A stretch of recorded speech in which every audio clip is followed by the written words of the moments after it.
Hello, everyone. Happy New Year. I'm Lenny Pinna, and I'm the editor of this book, A Face from Uranus, correspondence between Tedd Burr and Henry Bellamann, 1943 to 1945. I'm also the screenwriter for the limited TV series In the Name of Jamie Wakefield, Too Pretty for a Boy. My name is Diczhazy, and I am the editor-producer of In the Name of Jamie Wakefield, Too Pretty for a Boy. And today we have another segment for you about a character in this series who I personally think is very important. So a lot of you obviously have heard a lot about Tedd and Henry because they are the main characters, but there are so many secondary characters in the series that are very important to the theme and the storyline. And one of those characters is named Joan. And today we are going to talk about her. I'm happy to talk about her. I am so happy to have you talk about her. Well, I have to say, from the very first time I read the letters, even back in 2000, the way Tedd talked about the character Joan when he found out that she had committed suicide, I knew was really, really important to him and was really kind of like a pivotal inner reflection for him. That I think in some way he knew that he was very similar, and the possibility of him having ended up the same way was possible. However, I do think that it was Tedd's love of the arts and his artistry. As he said later in the letters, they're like his gods. And I really think the gods of art saved Tedd. Yes. But what it also gave Tedd was a very powerful perception and empathy for other people. Now, if you're just joining us and you haven't seen the rest of the material, we highly recommend watching the pilot first and then moving on to episode 2, because where Joan is from is one of the most poignant parts of what Lenny's going to talk about. Yes. This is Bellevue, Ohio in 1943. A town of 7,000. And just to give you a quick description, Joan, it's always up in the letters, Joan and her mother. Joan and her mother are a mother-daughter unit that walk down the streets of Bellevue arm in arm, and they walk in perfect step, like the monkeys did, but in a very, serious, deliberate manner, arm in arm, walking step in step, and they also dressed alike. They made their dresses and they wore the same dress. And so it was quite a sight in Bellevue to see this. And everybody sort of snickered at them. And yet it was Tedd who was kind of fascinated with them. And especially Joan, when he saw Joan at the library looking at Vogue magazines, and he looked at Vogue magazines. So he kind of identified because they had that, he could tell that somehow they shared a creative love of fashion, and it's in that artistic way. So that, I think, was the link. But it was very important for me. I'm going to read just the line where I kind of knew, where Tedd says, "I was rather shaken a week ago by a story which sprang from this small town. There was a lovely girl from a prominent family here who married a politician and went away with him. In a few years, she returned, not with her husband, but with a daughter, Joan." He goes on to talk about Joan's life, but he really says at the end to Henry, "Since her death, I have felt that we, all of us, failed in our responsibility. That girl was one of us, and we failed her." It's that perspective that I think brings the real heart and soul, not just to Tedd, but to the whole series. And that Joan's heart and soul, which was invisible in that time, Tedd was invisible in that time. The character of Jamie Wakefield in King's Row was not in the movie version, was invisible in that time. So when I was creating this series, it was very important to me that, first of all, Tedd, second of all, Albert Berghauser, who was the prototype for Jamie Wakefield, and Joan, that their lives needed to be visible and need to mean something, because as individuals, they had something in them, but they also hold up a mirror to society about how we treat people who are different or stick out in some way, some idiosyncratic way. And instead of being delighted by them or curious about them, they're immediately held separately as rejected or ridiculed. And so it was really important for me to include Joan in this series. And then I know some people have commented on the last part of episode 2. I'll have to say, when I read that the first time, I was wrecked. I mean, I called Lenny and went, oh, what just happened? So yeah, that scene was very meaningful. I felt this ability to link the visual image of Joan, who threw herself out the window, hanging on a white sheet with her black taffeta dress, almost like a hung blackbird. And the fact that Tedd's father made birdhouses, and the fact that in the letters his father says that he wants colorful birds in his birdhouses, and not sparrows. So at the end of part 5, episode 2, the joining of Tedd just feeling his heart about Joan's death, how colorful she was as a character, how different, and look how the town treated her. And then here's his father making these elaborate birdhouses for those very pretty birds, for the distinctive, colorful birds. And they're not meant for these common sparrows.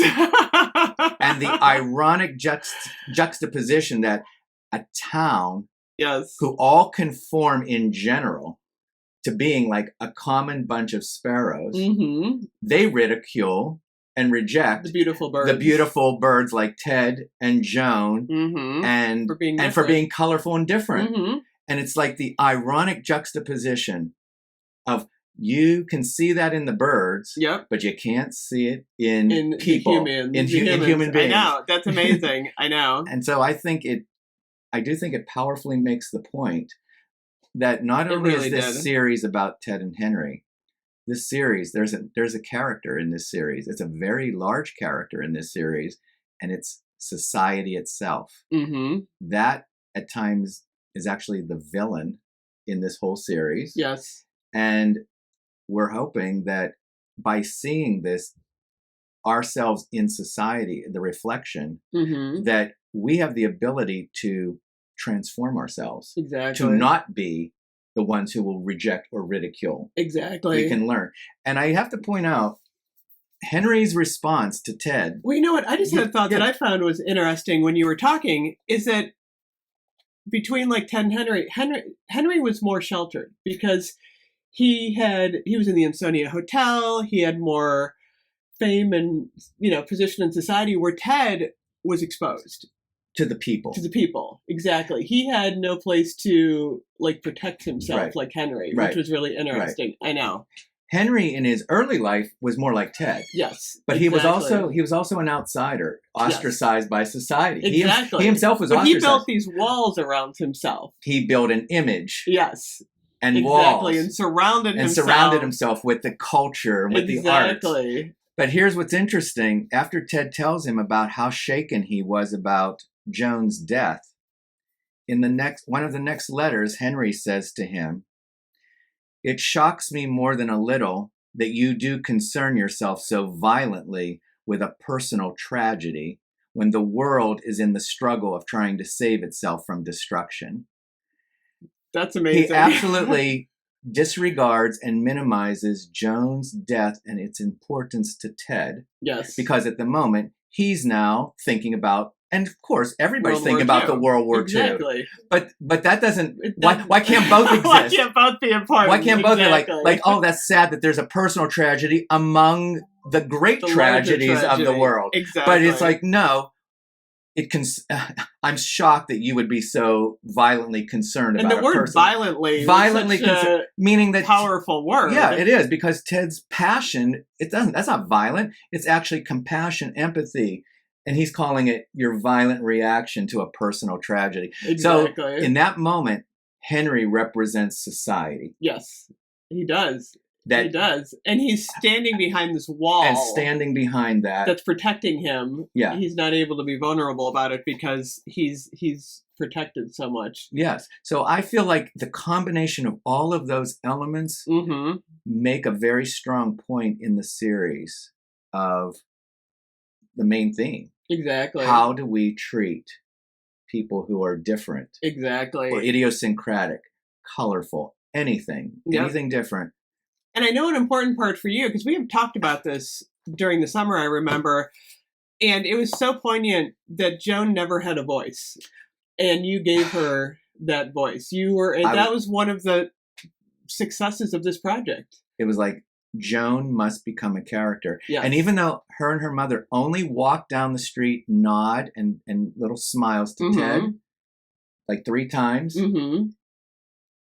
we know deeply that they mean a lot in this whole, into society and into this piece. Exactly. And I feel so good about her, knowing that Joan was life is now being, I want it to be celebrated. Yes. And that's the whole point. I want Ted's life to be celebrated. I want Jamie Wakefield, based on Albert Berghauser, to be celebrated because they were invisible for so long. Exactly. And these are real people. I mean, this is a true story. For those of you who might be just joining us for this first piece, this is a true story. And these are real people.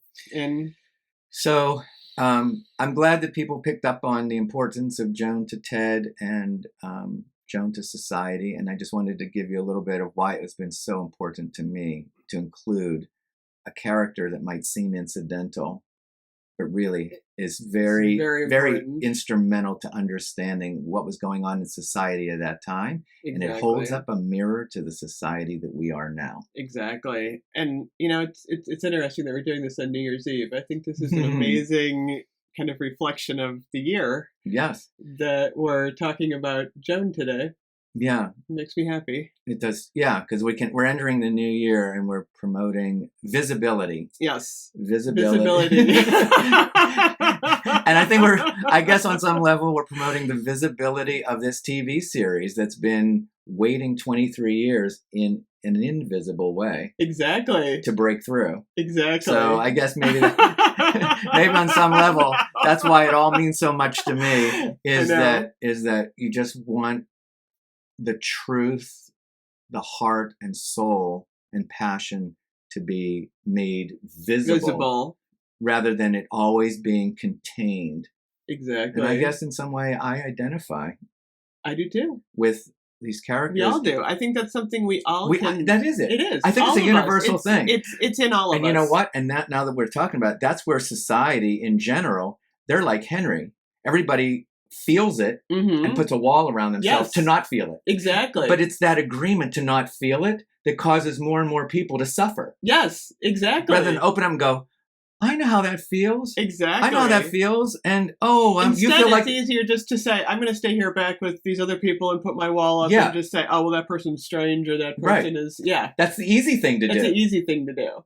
The hard thing is just say, let me open up and say, hey, I feel the same way as you sometimes too. Exactly. But that's scary. It is scary. So there's where it's the social agreement to keep ourselves thinking we're separate beings, walled in. We're not like them. Yeah, exactly. And but really, we're all alike. And that is actually the essential. Boy, isn't that what's needed right now? Yes. In our world? Right now, so much of everybody's saying, we're not like them. Yes. They're this, they're that. We're not like that.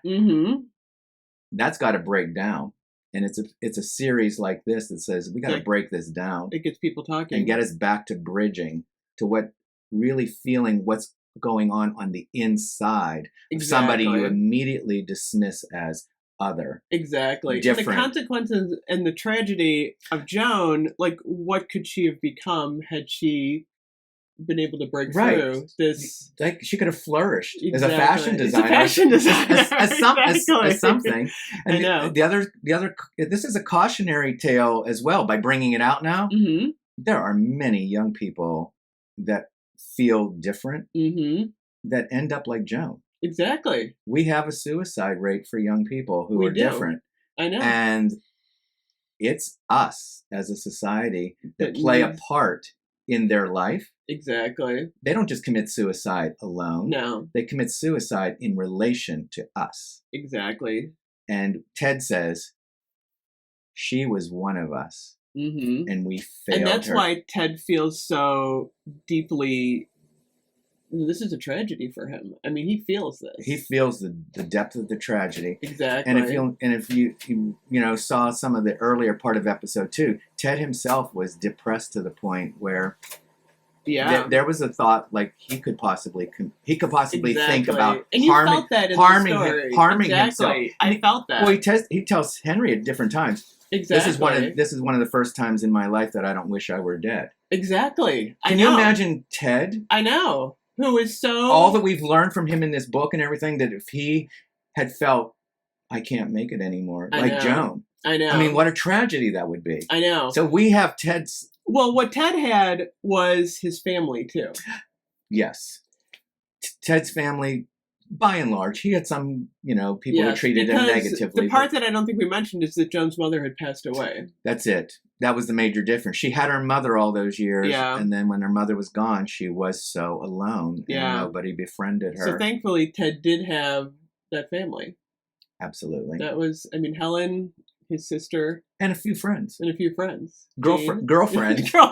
Because he developed girlfriends when he was young. Exactly. And no matter what, he had some girlfriends in his life. Exactly. And that helped him. So... anyway, this has been a really maybe good from time to time. I'm so glad we talked about Joan. Well, I'm really glad it was your idea because you were picking up on what people were saying in the comments. I was. And you knew that I had been saying how important it was for me to put Joan in this series. So the combination met. I actually woke up at 3 a.m. last night. I couldn't sleep. And I just went, Joan. And when Lenny came over today, he's going to be leaving today. I just said, we got to talk about Joan. And I'm so happy we did. I did too. And for those of you that haven't read the book, yes, I did a reading of the letter in which Tedd talks about Joan's life and suicide. And it is on the channel as a dramatic read, one of the random dramatic reading series. Actually, I think it was the first one I did. I think it was. That's how important she was. I was like, the first random dramatic reading was called Joan. So I know it's there for you to actually get in touch with Joan's life as well. Exactly. Thank you so much for joining us today on this very, very important day, New Year's Eve. Yeah. I can't believe last day of 2023. Yeah. I want to thank the subscribers and the viewers who left comments. Yes. About, because it really triggered this conversation today. It did. So thank you. You're part of the process. Thank you so much. Happy New Year. Happy New Year, everyone. We will see you in 2024. Absolutely. See what happens. Episode 3. Bye-bye. Ciao, everyone.